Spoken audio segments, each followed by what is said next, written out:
आराधना के इस भाग में पुनः मैं आप सबों का स्वागत करता हूं। इसके पहले कि हम आज के वचन में आगे जाएं, एक निवेदन मैं आप लोगों से करना चाहूँगा। वचन में लिखा हुआ है, जब मैं बीमार था तो तुमने मेरी सुधि ली। कलीसिया के बहुत से बुजुर्ग सदस्य वृद्धावस्था होने के कारण या बीमार होने के कारण अस्पताल में या अपने घर में एडमिट हैं। Aunty Shrimati Beulah Singh, Shrimati कृपामणि Singh, aunty Shrimati ई भेलवा, बिशप नाथ, इन दोनों में शारीरिक रूप से अस्वस्थ हैं, अपने घरों में हैं। उनकी बड़ी इच्छा होती है कि कलीसिया के लोग उनसे जाकर मुलाकात करें। वो खुश होते हैं, आनंदित होते हैं। उन्होंने अपना सारा जीवन कलीसिया के कार्यों में, कलीसिया का संगति करते हुए बिता दिया है। अब जब वृद्धावस्था में है तो कलीसिया की हमारी ये जवाबदारी बनती है कि हम अवश्य ही समय निकालकर उनको विजिट करें, उनसे मुलाकात करें। कलीसिया के सदस्य भाई राजेंद्र लाल जो पेट्रोल पंप में काम करते हैं, पैरालिसिस अटैक उनको आया है। वो आईसीयू में एडमिट थे, लेकिन अब डीसीएच के प्राइवेट वार्ड में स्वास्थ्य लाभ ले रहे हैं। साथ ही साथ श्रीमती ईडी मसीह की बड़ी बहन भी हॉस्पिटल में एडमिट है। आप अवश्य समय निकालकर अपने उन प्रियों से मुलाकात करिए, उनके लिए निरंतर आप प्रार्थना करते रहिए। ये मेरा आप लोगों से निवेदन है। आइए हम आज के वचन में अब आगे बढ़ेंगे। प्रियो, आज वर्ष का पहला सप्ताह है। कुछ बातों को मैं आप लोगों से पूछना चाहूँगा। क्या आप सब आनंदित हैं? प्रभु का धन्यवाद हो। क्या आप निरंतर प्रार्थना करते हैं? क्या आप हर बात में परमेश्वर को धन्यवाद देते हैं? दूसरा प्रश्न, क्यों आप सदा आनंदित रहते हैं? क्यों आप निरंतर प्रार्थना करते रहते हैं? और क्यों आप हर बात में परमेश्वर का धन्यवाद करते हैं? तो शायद इसका उत्तर बहुत कम लोगों के पास में हो, लेकिन पवित्र धर्मशास्त्र में पहला थिस्सलुनीको उसका 5वां अध्याय पद 16, 17, 18 में लिखा हुआ है। मसीह जीवन की ये 3 बातें हैं जहां लिखा हुआ है, सदा आनंदित रहो, निरंतर प्रार्थना में लगे रहो, हर बात में धन्यवाद करो, क्योंकि तुम्हारे लिए मसीह यीशु में परमेश्वर की यही इच्छा है। ये परमेश्वर की इच्छा है। प्रभु यीशु मसीह में हम सदा आनंदित रहें, निरंतर प्रार्थना में लगे रहें, हर बात में धन्यवाद दें। ये परमेश्वर की इच्छा है। परमेश्वर की इच्छा को हम अपने जीवन में कैसे जान सकते हैं? तो इसके उत्तर में हम पाएंगे, हम प्रार्थना के द्वारा परमेश्वर की इच्छा को अपने जीवन में जान सकते हैं। हम परमेश्वर के वचनों के द्वारा परमेश्वर की इच्छा को अपने जीवन में जान सकते हैं। हम अपनी इच्छा का त्याग करके परमेश्वर की इच्छा को अपने जीवन में जान सकते हैं। पवित्र आत्मा की सहायता से हम परमेश्वर की इच्छा को अपने जीवन में जान सकते हैं, और पवित्र लोगों की सलाह से, उनकी सलाह लेकर हम परमेश्वर की इच्छा को अपने जीवन में जान सकते हैं। प्रियो, परमेश्वर के पवित्र वचन में यीशु मसीह ने मत्ती उसके 7वां अध्याय पद 7 और 8 में कहा है, मांगो तो तुम्हें दिया जाएगा, ढूंढो तो तुम पाओगे, खटखटाओ तो तुम्हारे लिए खोला जाएगा। क्योंकि जो कोई मांगता है उसे मिलता है, और जो ढूंढता है वह पाता है, और जो खटखटाता है उसके लिए खोला जाएगा। और हम इस वचन के अनुसार परमेश्वर से मांगते हैं। हमारी एक मांग रहती है, हमारी एक इच्छा रहती है, हमारी एक डिमांड रहती है, हमारी एक चाहत रहती है कि हम परमेश्वर से मांगें। और हम मांगते जाते हैं, परमेश्वर देते जाता है। हम मांगते मांगते थकते नहीं हैं और परमेश्वर देते देते थकता नहीं है। मनुष्य के इस संसार में बहुत सी इच्छाएं होती हैं। यदि हम छोटे रूप में देखें तो एक समय एक छोटा बच्चा था, बहुत ही प्यारा बच्चा, और जब वो अपने घर में खेल रहा था तो प्रभु का एक दूत उसके पास आया और बच्चा देख के डर गया। तब प्रभु के दूत ने उससे कहा, बेटा, इस संसार में तेरा समय अब पूरा हो गया है, तुझको अब इस संसार से जाना है। छोटा बच्चा ये बात सुनकर डर गया और बोलता है, स्वर्गदूत दादा, अभी तो मैं बहुत छोटा हूं, मैं तो अभी स्कूल जाना भी चालू नहीं किया हूं और आप बोलते हैं कि मैं तुमको लेने आया हूं। अभी तो मेरी बहुत सी इच्छाएं हैं, मुझको पूरा करना है। स्वर्गदूत उसकी बात को सुनकर चले जाता है और ये बच्चा बढ़ते जाता है, स्कूल जाता है, अपनी पढ़ाई को करता है और एक बार फिर से वो स्वर्गदूत उसके पास आता है। बेटा, तेरी जो इच्छा थी वो पूरी हो गई, तू अपनी पढ़ाई को भी कर रहा है, सब कर रहा है, अब तुझको जाना है। तो बोलता है, स्वर्गदूत अंकल, कैसी बात करते हो आप?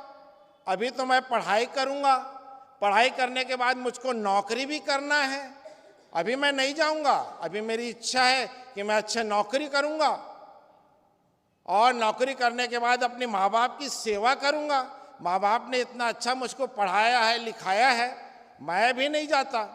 स्वर्गदूत फिर चले जाता है।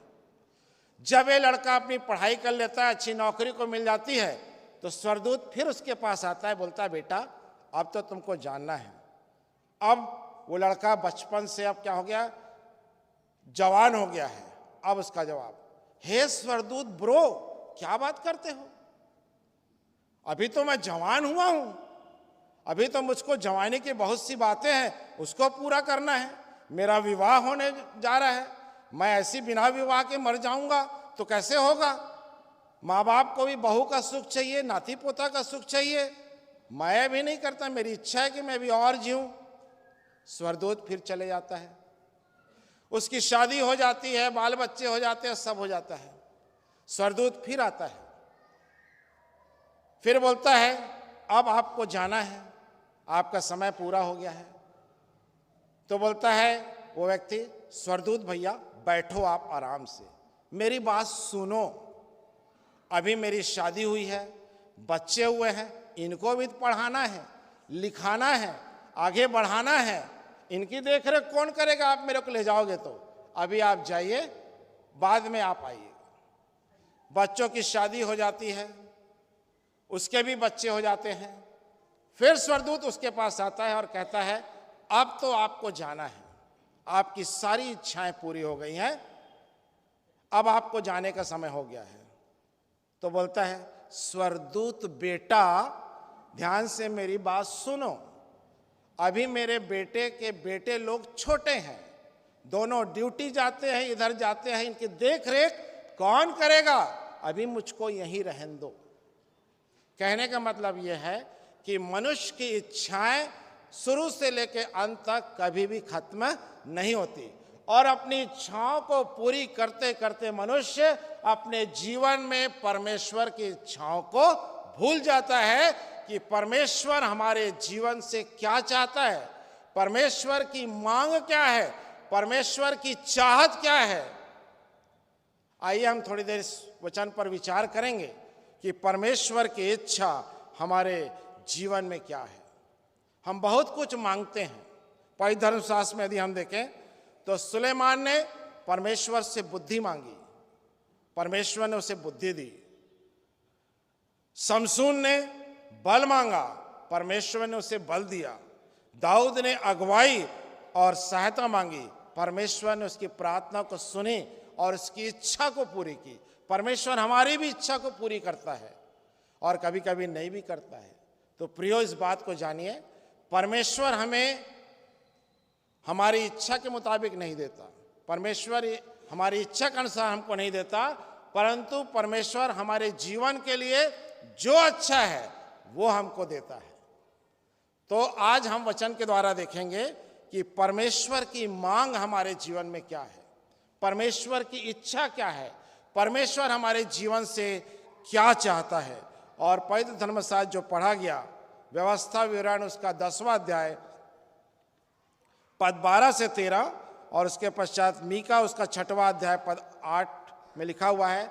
यहाँ हम परमेश्वर के 8 मांग, 8 इच्छा, 8 चाहत को हम यहाँ पर देखते हैं। सबसे पहली बात जो परमेश्वर हमारे जीवन से चाहता है कि हम परमेश्वर का भय माने, हम परमेश्वर का भय माने। परमेश्वर के भय मानने का अर्थ यह है कि हम अपने आप को परमेश्वर के अधीन कर दें, परमेश्वर की उपस्थिति को हम अपने जीवन में हर समय महसूस करें। बहुत से स्लोगन आप लोग टीवी में देखते होंगे, डर के आगे जीत है, जो डर गया सो मर गया, डरना मना है। ये सांसारिक स्लोगन है, लेकिन परमेश्वर का वचन ये कहता है कि हम अपने इस मसीही जीवन में, इस सांसारिक जीवन में परमेश्वर का भय माने। आज इस संसार में हर व्यक्ति किसी न किसी सांसारिक बात से या किसी न किसी सांसारिक चीज से डरता है। छोटा बच्चा यदि है, पढ़ने वाला बच्चा है, तो उसके मन में एक पढ़ाई का डर रहता है। हम माता पिता हैं तो अपने बच्चों के प्रति डर हमेशा हमारे जीवन में बना रहता है। यदि हम नौकरी करते हैं तो हमारे अधिकारी का डर हमारे मन में बना रहता है, और यदि हम अधिकारी हैं तो इस बात का डर रहता है कोई गलत काम हमारे जीवन से ना हो जाए कि हमारा अधिकार हमसे छिन जाए। यदि हम धनवान हैं तो मन में एक डर बना रहता है कहीं हमारा धन गुम ना हो जाए, चोरी ना हो जाए, कोई ले ना ले। यदि हम यात्रा करते हैं तो यात्रा के समय भी हमारे मन में डर बना रहता है कि हम सुरक्षित उस स्थान पर पहुंच पाएंगे कि नहीं पाएंगे।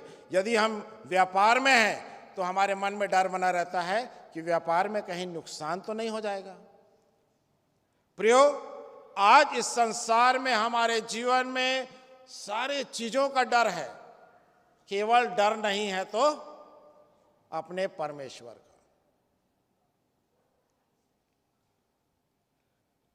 इस संसार में रहते हुए जब हम कोई कार्य करते हैं तो हम आगे देखते हैं, पीछे देखते हैं, आजू देखते हैं, बाजू देखते हैं, लेकिन हम ऊपर नहीं देखते। हमें देखते हैं कि सामने से, पीछे से, आजू से, बाजू से कोई हमको देख तो नहीं रहा है, लेकिन जो हमेशा हमको देखता है वो है परमेश्वर, और उसका डर और भय हमारे जीवन में नहीं रहता। परमेश्वर के वचन में भजन संहिता उसका 33वां अध्याय पद 8 में लिखा हुआ है, सारी पृथ्वी के लोग यहोवा से डरे, जगत के सब निवासी उसका भय माने। ये परमेश्वर का वचन है, सारी पृथ्वी के लोग यहोवा से डरे। बाकी सांसारिक चीजों से डरने की आवश्यकता नहीं है। हमारे जीवन में केवल परमेश्वर का भय होना चाहिए। सब सांसारिक डर और भय डराना और भयानक होता है, परंतु परमेश्वर का भय पवित्र होता है। भजन संहिता उसका 19वां अध्याय पद 9 में लिखा हुआ है, यहोवा का भय पवित्र है, वह अनंत काल तक स्थिर रहता है। और जब हम अपने जीवन में अपने परमेश्वर यहोवा का भय मानते हैं तो उस भय के द्वारा परमेश्वर हमको आशीषित करता है। और पहली आशीष, यहोवा का भय मानना बुद्धि का मूल है। जब हम परमेश्वर के भय में अपने जीवन में आगे बढ़ते हैं तो परमेश्वर हमको बुद्धि प्रदान करता है। वचन में लिखा हुआ है, यहोवा के डरवैयों को किसी भी भली वस्तु की घटी नहीं होगी। जब हम यहोवा के भय के में चलते हैं, आगे बढ़ते हैं, तो एक भरपूरी का जीवन परमेश्वर हमको देता है। लिखा हुआ है, जैसे पिता अपने बालकों पर दया करता है, वैसे ही यहोवा अपने डरवैयों पर दया करता है। यहोवा के भय मानने से परमेश्वर की दया हमारे जीवन में बनी रहती है। और लिखा हुआ है, यहोवा के डरवैयों के चारों ओर उसका दूत छावनी किए हुए उनको बचाता है। यहोवा के डर से हमको सुरक्षा प्राप्त होती है। जीवन में आनंद की भरपूरी, जीवन में सुरक्षा, जीवन में अगुवाई और जीवन में एक लंबी आयु परमेश्वर के भय मानने से हमको मिलती है। यही तो चाहते हैं हम अपने जीवन में। तो नए साल में ये पहली बात आप लोग नोट कर लीजिए कि हमको अपने जीवन में परमेश्वर यहोवा के भय को मानना है। एक गीतकार ने बहुत अच्छा गीत लिखा है, प्रभु के भय में तू जो चलेगा, ज्ञान और बुद्धि के सोते बहेंगे, स्वयं को जो उसके हाथों में देगा, जीवन में खुशियों के फूल खिलेंगे। इसलिए अपने आप को परमेश्वर के हाथों में सौंप दीजिए और परमेश्वर के भय में आगे बढ़ते रहिए। तो ज्ञान और बुद्धि और सुरक्षा और सारी आशीष परमेश्वर हमको उसके भय के द्वारा देगा। यहोवा का भय मानिए, खुशहाल और सुरक्षित जीवन इस नव वर्ष में जीजिए। दूसरी बात जो परमेश्वर हमारे जीवन से चाहता है, परमेश्वर की जो इच्छा है, परमेश्वर की जो मांग है कि हम उसके मार्गों पर चले, हम उसके मार्गों पर चले। परमेश्वर की अगुवाई में अपने जीवन में खराई, विश्वास योग्यता, समर्पण, प्रार्थना, आज्ञाकारिता और प्रभु यीशु मसीह की सहभागिता में हमको आगे बढ़ना है। भजन संहिता उसके पहला अध्याय पद 6 में लिखा हुआ है, यहोवा धर्मियों का मार्ग जानता है, परंतु दुष्टों का मार्ग नाश हो जाएगा। धर्मियों का मार्ग परमेश्वर का जाना हुआ मार्ग है और परमेश्वर के द्वारा तैयार किया हुआ मार्ग है।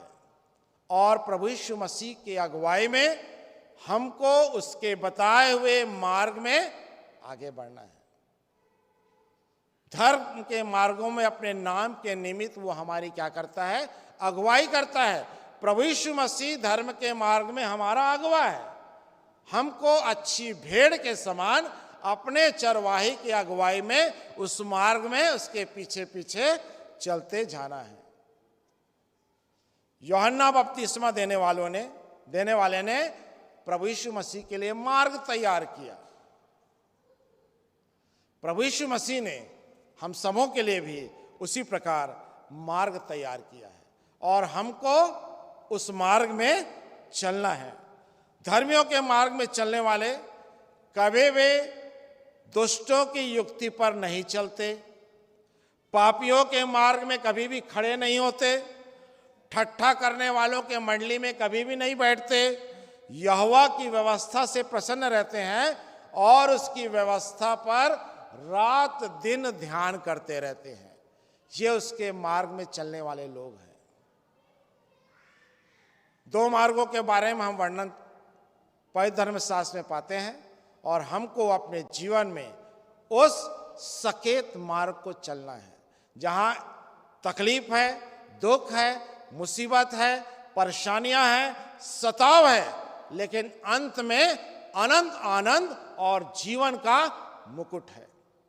इसलिए हमको अपने जीवन में परमेश्वर के द्वारा तैयार किया गया मार्ग है, उस मार्ग में प्रभु यीशु मसीह की अगुवाई में आगे बढ़ते जाना है।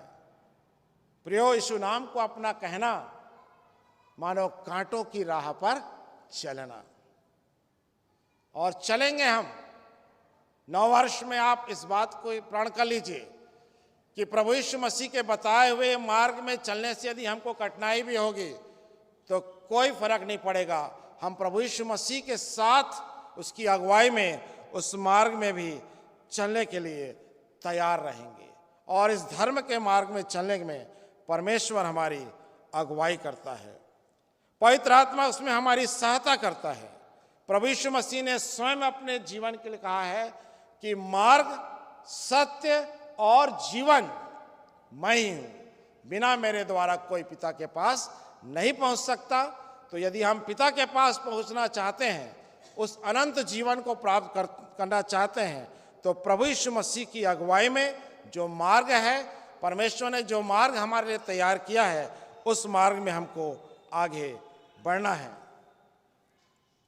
तीसरी बात जो वचन में हमने पढ़ा कि हम उससे प्रेम रखें, परमेश्वर का भय माने, उसके मार्ग में चलें, उससे प्रेम रखें, यानी परमेश्वर से प्रेम रखें। पहला कुरिन्थियों उसका 13वां अध्याय पद 13 में लिखा हुआ है, पर अब विश्वास, आशा, प्रेम ये तीनों स्थायी हैं, पर इनमें सबसे बड़ा प्रेम है। प्रियो, इस संसार में कोई दौलत से प्यार करता है, कोई शोहरत से प्यार करता है, कोई दौलत से प्यार करता है, कोई शोहरत से प्यार करता है। हम तो अपने प्रभु से प्यार करते हैं क्योंकि वो पहले हमसे प्यार करता है। ये परमेश्वर का प्रेम है कि पहले उसने हमसे प्रेम किया, अब वो चाहता है कि हम उससे प्रेम करें। क्या हम परमेश्वर से प्रेम करते हैं? एक प्रश्न हमारे सामने है, तो आप सबका उत्तर होगा हाँ, हम परमेश्वर से प्रेम करते हैं। कैसे पता चलेगा कि आप परमेश्वर से प्रेम करते हैं? वचन में एक अच्छी बात लिखी हुई है, पहला यूहन्ना उसका 4 अध्याय पद 20 में, यदि कोई कहे कि मैं परमेश्वर से प्रेम रखता हूं और अपने भाई से बैर रखे तो वह झूठा है, क्योंकि जो अपने भाई से जिसे उसने देखा है प्रेम नहीं रख सकता, तो वो परमेश्वर से जिसे उसने नहीं देखा है प्रेम नहीं रख सकता। ये परमेश्वर का वचन है। जब इस संसार में रहते हुए हम अपने भाई से, हम अपनी बहन से, हम अपने कलीसिया के सदस्य से प्रेम नहीं रख सकते, तो हम कैसे कह सकते हैं कि हम परमेश्वर से प्रेम रखते हैं? हमारा ये कहना कि हम परमेश्वर से प्रेम रखते हैं गलत हो जाएगा, क्योंकि जब वो हमारे बीच में हमारे भाई हैं, हमारे बहन हैं, हमारे कलीसिया के सदस्य हैं, उनसे प्रेम नहीं रख सकते जो हमारे मध्य में है, तो जो परमेश्वर जो स्वर्ग पर विराजमान है, हम कैसे कह सकते हैं कि हम उससे प्रेम रखते हैं? क्योंकि लिखा हुआ है, जो परमेश्वर से प्रेम रखता है वह अपने भाई से भी प्रेम रखे। परमेश्वर चाहता है कि संसार में रहते हुए हम मेल मिलाप का जीवन जिए, मेल मिलाप का जीवन जिए, तब हम कह सकते हैं कि हम परमेश्वर से प्रेम रखते हैं। जब हम किसी से प्रेम करते हैं तो उसे हम समय देते हैं, उसकी समीपता में रहना चाहते हैं, अच्छी अच्छी चीजों को हम उसे देना चाहते हैं। और जब हम अपने जीवन में परमेश्वर से प्रेम रखते हैं तो अपना जीवन, अपना समय हमको परमेश्वर को देना है। परमेश्वर के समीपता में रहकर हमको अपने जीवन को जीना है। और अपने जीवन के सबसे बेस्ट चीज जो हम सोचते हैं कि जीवन में हमारा सबसे अच्छा चीज है, यानी हमारा जीवन जिसके लिए हम बहुत ध्यान देते हैं, अपना हमारा शरीर हमको परमेश्वर को उसके राज्य के कार्य के लिए देना है, तब हम कह सकते हैं कि हम अपने परमेश्वर से प्रेम रखते हैं। क्योंकि प्रियो, वचन में लिखा हुआ है, मेरे प्रेम में बने रहो। ये परमेश्वर प्रभु यीशु मसीह की आज्ञा है, मेरे प्रेम में बने रहो, क्योंकि जहाँ प्रेम है वहाँ विश्वास है, भरोसा है। जहाँ विश्वास है वहाँ आशा है, जहाँ प्रेम है वहाँ क्षमा है, एकता है, और जहाँ एकता है वहाँ शक्ति और बल है, और जहाँ शक्ति और बल है वहाँ आनंद है, सुख है, समृद्धि है और शांति है। यह है परमेश्वर से प्रेम करने का एक परिणाम। और जब हम परमेश्वर से प्रेम करते हैं तो यूहन्ना रचित सुसमाचार उसका 14 अध्याय पद 23 में लिखा हुआ है, यीशु ने उसको उत्तर दिया, यदि कोई मुझसे प्रेम रखे तो वह मेरे वचन को मानेगा और मेरा पिता उससे प्रेम रखेगा और हम उसके पास आएंगे और उसके साथ वास करेंगे। यदि हम परमेश्वर से प्रेम रखते हैं तो परमेश्वर के वचन को मानेंगे और परमेश्वर भी हमसे प्रेम रखेगा और प्रभु यीशु मसीह और परमेश्वर दोनों हमारे साथ वास करेंगे, यानी दोनों की सहभागिता हमारे जीवन में हमेशा बनी रहेगी। इसलिए हमको अपने जीवन में परमेश्वर से प्रेम रखना है।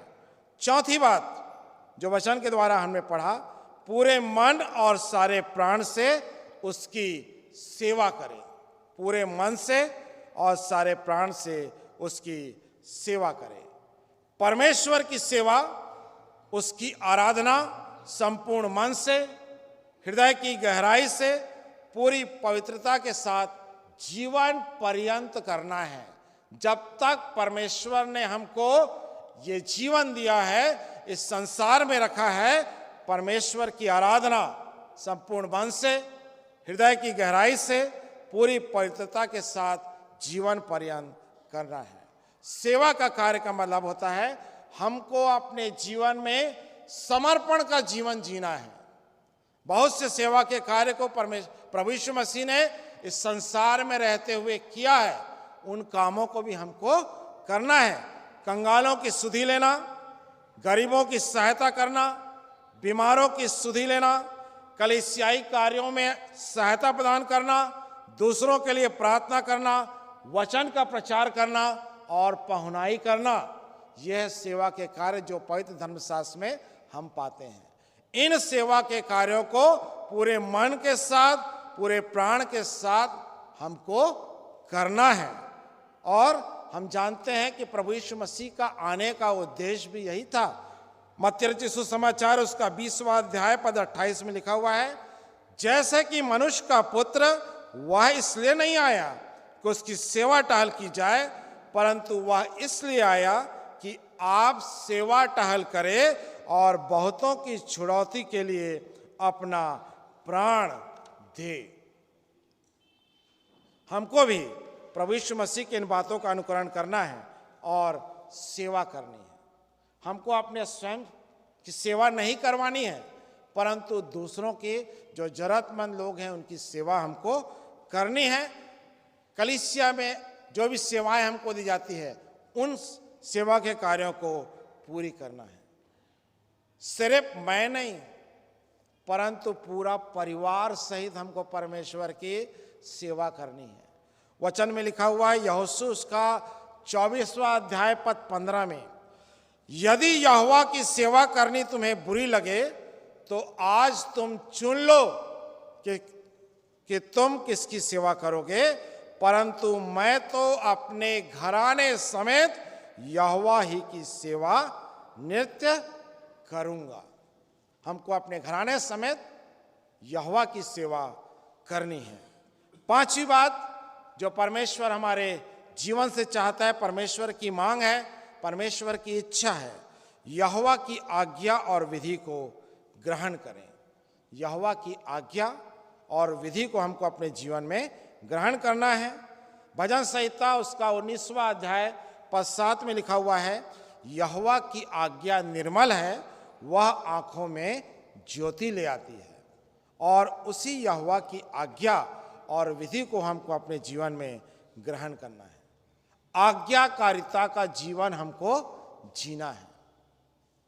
10 आज्ञाओं को पढ़ लेना, 10 आज्ञाओं को याद कर लेना, 10 आज्ञाओं को अपने घर में टांग लेना इतना जरूरी नहीं है, परंतु उनका अनुसरण करना भी जरूरी है और दूसरों को सिखाना भी है। यहोवा की आज्ञा और विधि को ग्रहण करें और उन आज्ञाओं और विधियों को दूसरों को भी सिखाना है।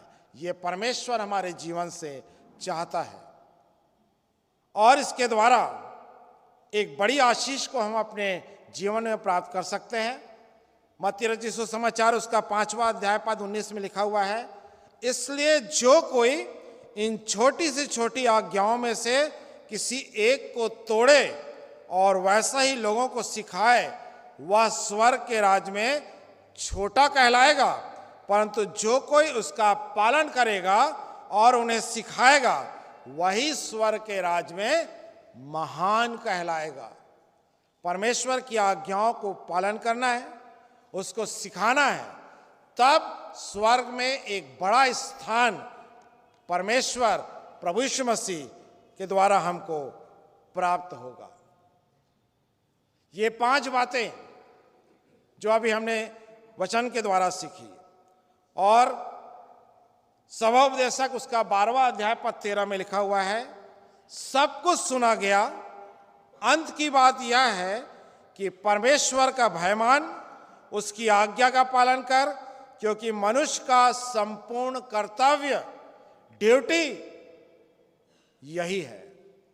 आज्ञाकारिता, विश्वास योग्यता, धन्य आशा में आनंदित रहते हुए अपने जीवन को जीना है और इसके द्वारा हमारा भला ही होगा, हमारा भला ही होगा। छठी बात यदि हम देखें तो मीका में हमने इस बात को देखा, मीका उसका 6वां अध्याय पद 8 में, जहां पर लिखा हुआ है, न्याय से काम करें, न्याय से काम करें।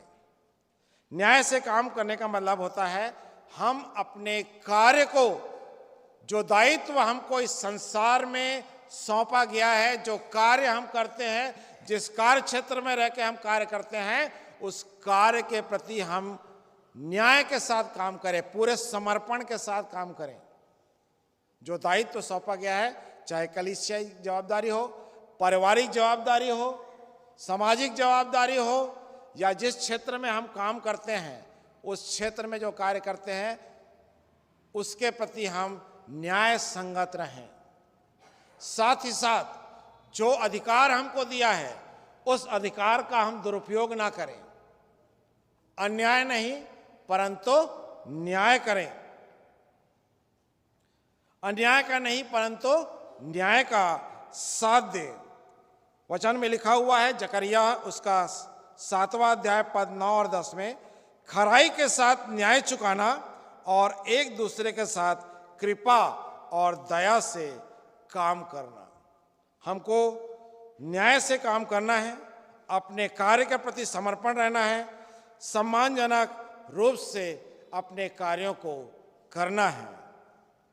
7वीं बात जो परमेश्वर हमारे जीवन से चाहता है, कृपा से प्रीति रखें, कृपा से प्रीति रखें। आत्मा के 9 फल के वर्णन हम पाते हैं गलतियों उसका 5वां अध्याय पद 22 में, पर आत्मा का फल प्रेम, आनंद, मेल, धीरज, कृपा, भलाई, विश्वास, नम्रता और संयम है। कृपा से प्रीति रखें। नीति वचन उसका 16वां अध्याय पद 6 में लिखा हुआ है, अधर्म का प्रायश्चित कृपा और भलाई सच्चाई से होता है। कृपा और भलाई और सच्चाई से हम अधर्म का प्रायश्चित कर सकते हैं।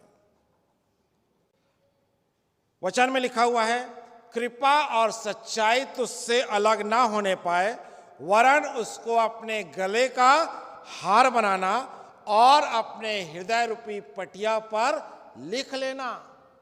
कृपा और सच्चाई हमारे जीवन से कभी भी अलग ना होने पाए और इसके जो हमको आशीष मिलेगी, तू परमेश्वर और मनुष्य दोनों का अनुग्रह पाएगा और तू अति बुद्धिमान होगा। जब कृपा और सच्चाई हमारे जीवन में बनी रहती है तो परमेश्वर और मनुष्यों का अनुग्रह हमारे जीवन में बना रहता है और हम उसके द्वारा बुद्धिमान भी हो जाते हैं। आठवीं और अंतिम बात, परमेश्वर के साथ नम्रता से चले। परमेश्वर के साथ नम्रता और दीनता के साथ चले। आत्मा के 9 फलों में एक फल यह भी है, नम्रता। नम्र और दीन बनना है हमको। पहला धन्य वचन जो प्रभु यीशु मसीह ने पहाड़ी उपदेश में कहा, धन्य है वे जो मन के दीन हैं, क्योंकि स्वर्ग का राज्य उन्हीं का है। और इस संसार में रहते हुए हमारी अंतिम इच्छा क्या है?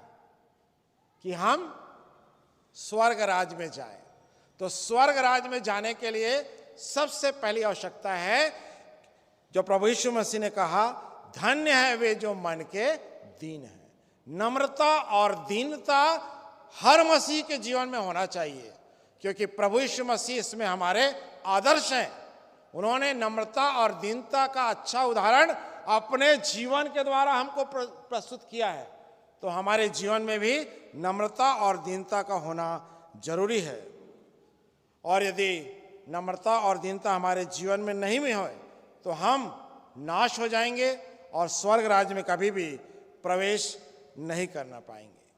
वचन में लिखा हुआ है, नीति वचन उसका 18वां अध्याय पद 12 में, नाश होने से पहले मनुष्य के मन में घमंड और महिमा पाने से पहले मनुष्य के मन में नम्रता होती है। इसलिए हमको अपने जीवन में नम्रता को बना के रखना है। और जब हम नम्र और दीन होते हैं तो परमेश्वर की आशीष हमको प्राप्त होती है। और नीति वचन उसका 22वां अध्याय पद 4 में लिखा हुआ है, नम्रता और यहोवा का भय मानने का फल धन, महिमा और जीवन होता है। नम्रता और यहोवा के भय मानने का फल धन, महिमा और जीवन, यानी अनंत जीवन, स्वर्ग में आनंद का जीवन हमको प्राप्त होता है। तो प्रियो, प्रभु के सामने दीन बनो तो वो तुमको शिरोमणि बनाएगा। प्रभु के सामने दीन बनो तो वो तुमको शिरोमणि बनाएगा। बहुत ढूंढा मैंने प्रभु को, बहुत ढूंढा मैंने प्रभु को, आराधना में, आत्मिक सभाओं में, गीतों में, स्तुति में। बहुत ढूंढा मैंने प्रभु को आराधना में, आत्मिक सभाओं में, गीत और स्तुति में। अंत में प्रभु मुझे मिला, प्रेम, स्नेह, सेवा, आज्ञाकारिता का जीवन, नम्रता और सहानुभूति में। यदि आप प्रभु को पाना चाहते हैं तो अपने जीवन में प्रेम, स्नेह, सेवा, आज्ञाकारिता का जीवन, नम्रता का जीवन जिए। प्रभु आपके साथ रहेगा और प्रभु हर बात में आपकी अगुवाई करेगा। तो प्रियो, इस संसार में रहते हुए हम अपनी सांसारिक अभिलाषाओं की इच्छा को पूरी ना करें, परंतु परमेश्वर की इच्छा को अपने जीवन के द्वारा पूर्ण करें। पहला पत्रस उसका 4वां अध्याय पद 2 में लिखा हुआ है, ताकि भविष्य में मैं अपना शेष सांसारिक जीवन मनुष्यों की अभिलाषाओं के अनुसार नहीं, परंतु परमेश्वर की इच्छा के अनुसार व्यतीत करूं।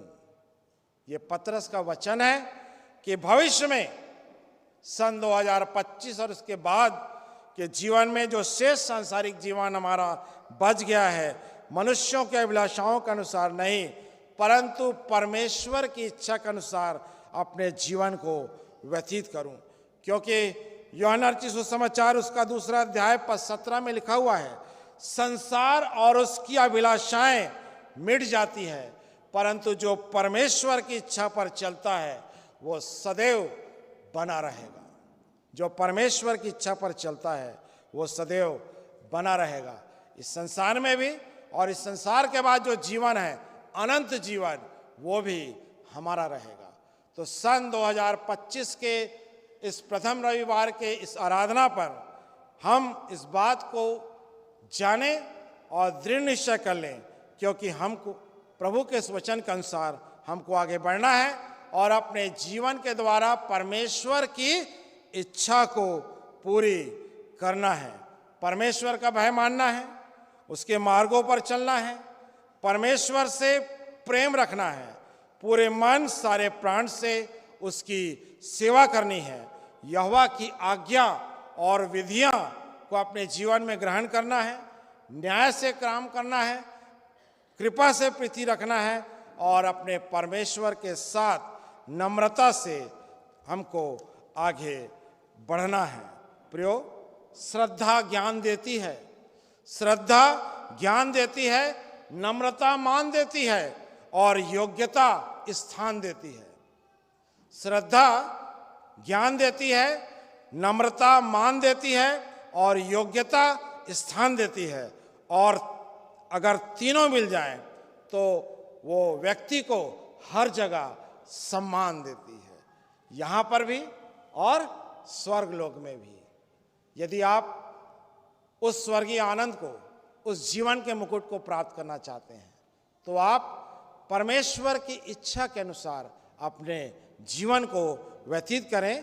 परमेश्वर इन वचनों के द्वारा मुझे और आप सबों को बहुतायत की आशीष दे। आइए अपने सरों को झुकाएं, प्रार्थना करेंगे। पवित्र पवित्र सेनाओं के यहोवा पिता परमेश्वर, सारे आशीषों के दाता, हम सबों के तारनहार पालनहार जीवते परमेश्वर, स्वर्ग पर विराजने वाले अति करुणामय पिता परमेश्वर, संकट में अति सहज से मिलने वाले परमेश्वर पिता, सदैव अगुवाई करने वाले पिता परमेश्वर, आपके नाम का धन्यवाद करते हैं। पिता परमेश्वर, वर्ष के इस प्रथम रविवार में आपने हम सबों को प्रवेश कराया। वचन के द्वारा हम सबों को ये सिखाया परमेश्वर पिता कि हम अपने जीवन में अपनी इच्छाओं को नहीं परंतु आपकी इच्छाओं को पूर्ण करने वाले हो सकें।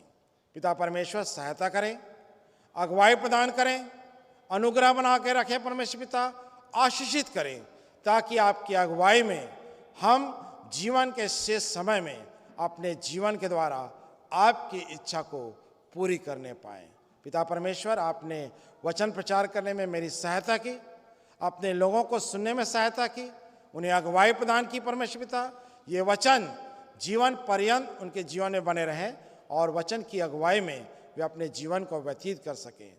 आदर और महिमा तुझे देते हुए ये प्रार्थना निवेदन उद्धारकर्ता प्रभु यीशु मसीह के नाम से मांग लेता हूँ। दया करके सुनिए और ग्रहण कीजिए। आमीन।